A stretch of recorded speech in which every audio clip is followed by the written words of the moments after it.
قال تعالى في كتابه الكريم أعوذ بالله من الشيطان الرجيم بسم الله الرحمن الرحيم يا أيها الناس قد جاءتكم موعظة من ربكم وشفاء قد جاءتكم موعظة من ربكم وشفاء لما في الصدور وهدى ورحمة للمؤمنين. Hadirin jamaah Jumat rahimakumullah, alhamdulillah pada kesempatan siang hari ini kita dianugerahkan oleh Allah kesempatan, kesehatan dan keimanan sehingga kita hadir di masjid ini untuk melaksanakan kewajiban sebagai muslim dan mukmin. Mudah-mudahan Allah Subhanahu wa taala menganugerahkan keimanan kita adalah keimanan yang istiqomah sampai akhir zaman, sampai akhir hayat kita. Amin ya rabbal alamin. Hadirin jamaah Jumat rahimakumullah, shalawat serta salam semoga tetap terlimpahkan kepada Nabi Muhammad sallallahu alaihi wasallam. Sebagai khatib pada kesempatan siang hari ini, saya berwasiat kepada diri saya pribadi dan saudara-saudara semuanya, marilah kita senantiasa untuk meningkatkan ketaatan kita kepada Allah Subhanahu wa taala dan menjauhi larangan-larangannya atau yang disebut sebagai ketakwaan. Hadirin jamaah Jumat rahimakumullah. Hari ini itu adalah awal dari bulan Shofar. Bulan Shofar itu bermakna Shofar itu bulan kosong. Hadirin jamaah Jumat rahimakumullah, tentu itu diambil dari khazanah yang ada di Arab sana. Pada waktu itu yang namanya pada bulan Shofar ini orang Arab banyak yang keluar untuk bekerja yang sampai berbulan-bulan. Itu salah satu penafsiran mengapa kok kemudian disebut bulan Shofar atau bulan yang kosong. Hadirin jamaah Jumat rahimakumullah, terkait hal ini tentang kosong itu ada sebuah hadis yang diriwayatkan oleh Imam Tabrani. Rasulullah sallallahu alaihi wasallam bersabda, "Inna asfarul buyuti minal khairi al-baitus syifru min kitabillah." Inna asfarul buyuti, sesungguhnya rumah yang paling kosong, minal khairi, dari kebaikan, itu adalah al-baitus syifru, yaitu rumah yang kosong, min kitabillah, dari kitab Allah Subhanahu wa taala. Tentu yang dimaksud rumah yang kosong dari kitab Allah di sini adalah bukan kosong karena di dalam rumah tidak ada Al-Qur'an, tetapi kosong dari orang-orang yang membaca Al-Qur'an, kosong dari orang-orang yang mempelajari Al-Qur'an, kosong dari orang yang memahami Al-Qur'an, kosong dari orang-orang yang mengamalkan Al-Qur'an. Hadirin jamaah Jumat rahimakumullah, Allah Subhanahu wa taala berfirman di dalam Quran surat Yunus ayat 57 yang saya baca di awal tadi, bahwa wahai manusia, sesungguhnya telah datang kepada kalian pelajaran dari Tuhan, dan wahai manusia, sesungguhnya telah datang kepada kalian pelajaran dari Tuhan kalian dan penyembuh dari penyakit yang berada dalam dada dan petunjuk serta rahmat bagi orang-orang yang beriman. Di dalam Quran surat Yunus ayat 57 ini bahwasannya disebutkan Al-Quran itu adalah mau'idhah. Yang pertama mau'idhah, yang kedua syifa atau penyembuh, yang ketiga hudan, yang keempat rahmah bagi orang-orang mukminin atau orang-orang yang beriman. Jadi ayat ini satu ayat tapi mempunyai kandungan yang luar biasa, bahwasannya menginformasikan kepada kita semuanya bahwa Al-Quran itu adalah mau'idhah, sifat, rahmah, dan hudan atau hidayah. Artinya kalau rumah itu kosong dari kitabullah, maka rumah itu kosong dari keempat hal itu. Rumah itu kosong dari mau'idhah, dari penyembuh atau syifa, maupun juga kosong dari hidayah dan kosong dari rahmat. Sungguh sangat rugi sekali rumah-rumah yang kosong dari hal itu semuanya. Oleh karenanya, hadirin jamaah Jumat rahimakumullah, saya pada satu waktu pernah ke sebuah desa di Jogja. Di waktu itu saya sampai itu sudah maghrib, sampai kepada di rumah yang saya kunjungi. Nah, kita sholat, habis sholat kemudian saya menuju rumah. Sholat kita di masjid, lalu kita jalan ke rumah teman saya.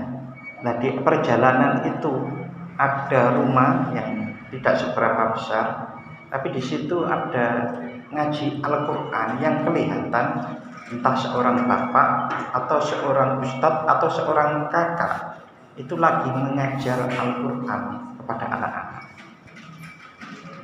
Hal itu mungkin terasa sangat luar biasa. Karena apa? Dari banyak rumah yang terdengar hanya rumah itu. Dan di masjid pun setelah maghrib ya sepi. Maghribnya setelah maghrib juga sepi. Lalu kemudian di antara banyak rumah hanya satu rumah itu yang ada terdengar suara Al-Quran dan mengajarkan kepada anak-anak, entah kakaknya entah bapaknya atau seorang ustadz yang dipanggil ke rumah.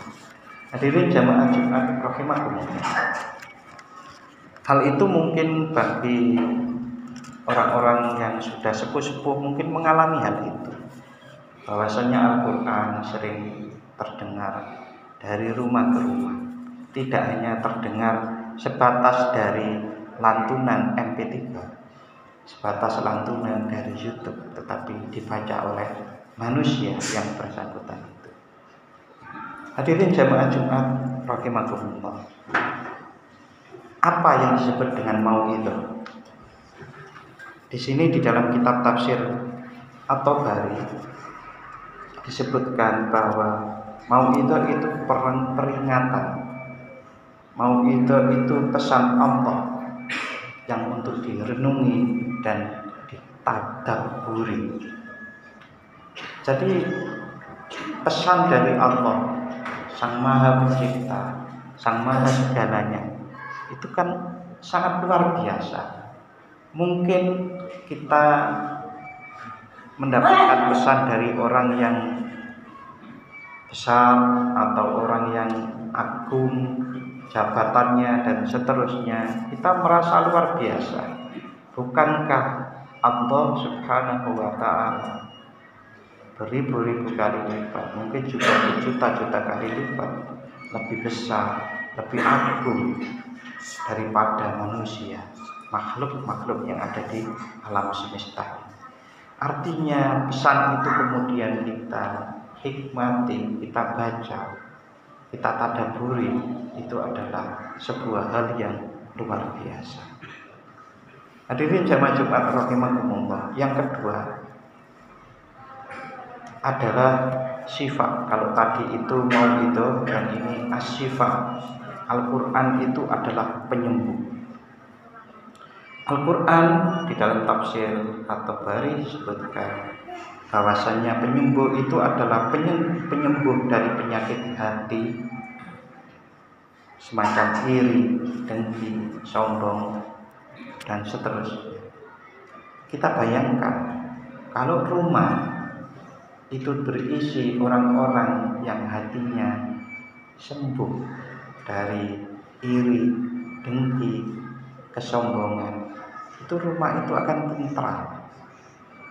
Banyak keluarga, saya pernah meneliti pada tahun 2016, itu banyak yang bercerai, dan di Jogja itu grafiknya terus meningkat. Dari tahun ke tahun, dari tahun 2012 sampai saya teliti tahun 2016, itu grafik perceraian selalu meningkat. Dan tidak ada masalah yang sebetulnya tidak bisa diselesaikan di dalam keluarga kalau itu berdasarkan lillahi ta'ala, sama-sama mengabdi kepada Allah. Artinya hati yang bersih, yang sudah tidak ada iri, dengki, sombong, kemunafikan, penuh dengan keimanan, maka itu bisa membuat keluarga menjadi baik, yang disebut sakinah, mawaddah, dan rahmah. Dan itu bisa diawali dengan sungguh-sungguh membaca Al-Quran. Membaca Al-Quran yang 4 tadi dipelajari, dipahami, direnungi, dan diamalkan. Hadirin jamaah Jumat rahimakumullah, kata yang ketiga di dalam ayat tadi itu adalah hudan atau hidayah.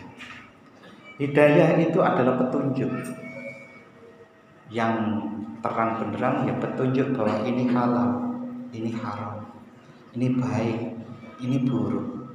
Tapi seringkali sebetulnya kita sebagai manusia dengan interaksi yang sangat sering, intensitas yang tinggi, maka seringkali kita mendapatkan hal-hal yang itu terkesan abu-abu sehingga kita sulit untuk menyelesaikannya. Dan itu bisa dikembalikan ke dalam Al-Quran. Kita mempelajari Al-Quran, kita akan mendapatkan hidayah atau petunjuk dari Al-Quran itu untuk menyelesaikan permasalahan-permasalahan kehidupan kita. Yang pertama tadi mau'idhah, yang kedua syifa, yang ketiga hudan atau hidayah, yang keempat adalah rahmat. Hadirin jamaah Jumat rahimakumullah, sudah sangat mafhum sekali bahwa kasih sayang Allah, rahmat Allah itu melebihi kasih sayang seorang ibu terhadap bayinya. Apakah kita tidak senang orang yang mendapatkan rahmat, kasih sayang Allah yang begitu besar di dalam rumah kita dengan cara sekali lagi membaca Al-Quran, mempelajari Al-Quran, merenungkan Al-Quran, dan kemudian mengamalkan Al-Quran. Dalam sekup yang kecil di dalam Al-Quran, di dalam rumah kita bisa mengamalkan apa yang kita ketahui di dalam Al-Quran, yang sedikit-sedikit teman. Kita tidak boleh sombong, coba kita amalkan, kita tidak boleh di rumah itu mulai kita tanamkan kepada diri kita, kepada keluarga kita. Kesombongan itu kita kikis dengan cara sering dialog atau sering membaca Al-Quran dan mengaji dengan anak-anak bersama-sama. Mungkin itu terasa sangat berat, tapi kalau dimulai dari mana? Bapak-bapak, saudara-saudara, mari belajar Al-Quran sehingga bisa menyampaikan kepada anak kita, kepada keluarga kita. Dan hari-hari ini kajian-kajian Al-Quran itu hampir di setiap masjid ada. Oleh karenanya, mari kita bersama-sama untuk memperbaiki diri, meningkatkan kualitas kita sebagai seorang muslim, seorang mukmin dengan rajin untuk belajar Al-Quran. Hadirin jamaah Jumat rahimakumullah, ada satu hadis yang mungkin ini bisa menjadi satu penyemangat dari sahabat Ibnu Mas'ud. Beliau menceritakan bahwa ada seorang yang datang kepada Rasulullah SAW. Datang dengan mengeluhkan bahwa dadanya itu sakit. Kemudian Rasulullah SAW bersabda,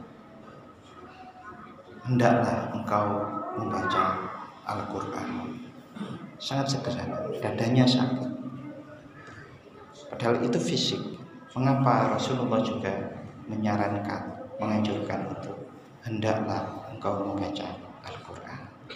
Artinya Al-Quran itu walaupun obat yang ada di dalam dada yang sifatnya adalah non fisik, tapi Al-Quran juga mempunyai manfaat secara fisik. Dan itu banyak kajian-kajiannya yang dibuktikan oleh para peneliti-peneliti atau para ilmuwan-ilmuwan. Hadirin jamaah Jumat rahimakumullah. Tentu kalau orang ingin bersungguh-sungguh mempelajari Al-Quran akan banyak pengorbanan waktu, mungkin juga dana, mungkin juga harga diri. Kok saya sudah tua nggak bisa belajar Al-Quran, seperti itu. Tetapi itu semualah yang dinamakan sebagai jihad, sebagai perjuangan, sebagai kesungguhan, sebagai seorang mukmin, sebagai seorang muslim. Mudah-mudahan Allah menganugerahkan kepada kita semuanya hidup yang barokah dan mati dalam keadaan husnul khatimah. Amin ya rabbal alamin.